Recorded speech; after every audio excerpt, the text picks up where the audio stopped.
hello ultra running fans, and welcome back to another episode of the 2014 Badwater 135. I'm Jarek Wilhelmsen.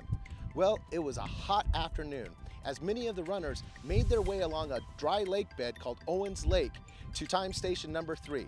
Here's the video. The Dow Villa in Lone Pine is the site of race headquarters and time station 2.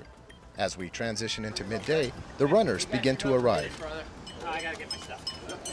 Runner 58, Larry Stevens, took a couple moments to get a recharge from his crew. But before long, he was off. Other runners took a couple more minutes to get something to eat. So far, so good. And more just kept coming through. Right outside of town, runners take a long, flat section along the Inyo Mountains and on the way to Death Valley. In the front, several runners jockeyed for position along this stretch. Tonight the Mongolian horse comes out.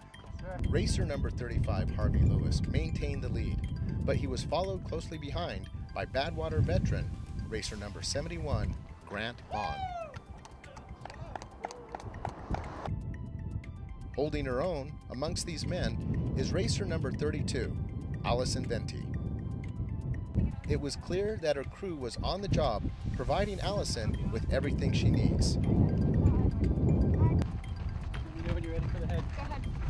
Being at the front of the pack is nothing new to Allison. First of all, it's the largest distance she's ever attempted.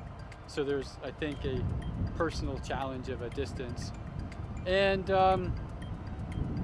you know, just my opinion, that she may not even corroborate, is that I think she wants to see where she stands at the elite level. You know, so to compete at an event that brings in an elite class gives her an opportunity to really see where she stands.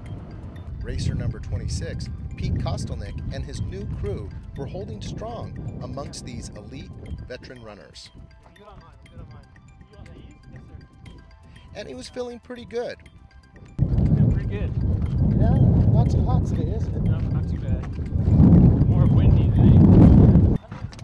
His crew, having never met each other, were supporting their rider despite their lack of experience. They did all the talking about the thing yesterday, keeping your van clean, and you can see we're doing our best, but I'm not the most organized person in the world, so keep it interesting. Just past the small desert town of Keeler is time station number 3 at the intersection of Cerro Gordo Road. Once runners make this turn, they have a steep climb to the top of Cerro Gordo. So the runners will check in here. This is time station number 3. They'll go up to the top, check in again, that's time station 4, to make sure that they made it to the top. And then they'll come back here. This is time station 5, and then they'll continue out into the desert to my left here toward Death Valley.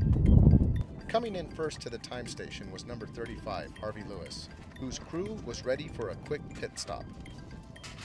Racer number 71, Grant Vaughn, was just seconds behind him and doing a quick changeover of his own. Harvey was the first one out and on his way.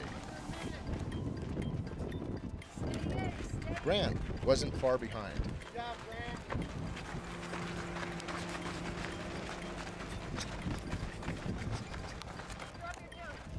And coming in a close third was Allison Venti, who planned on doing Cerro Gordo Peak without her crew. On your back, because I have a nice thing for your neck. Well, the race is on as the elite runners make their way to the front of the pack. I'm going to get back on the road and bring you some footage of the runners as they arrive at the ghost town at the summit of Cerro Gordo. But until then, keep checking back for more updates, and we'll see you out there.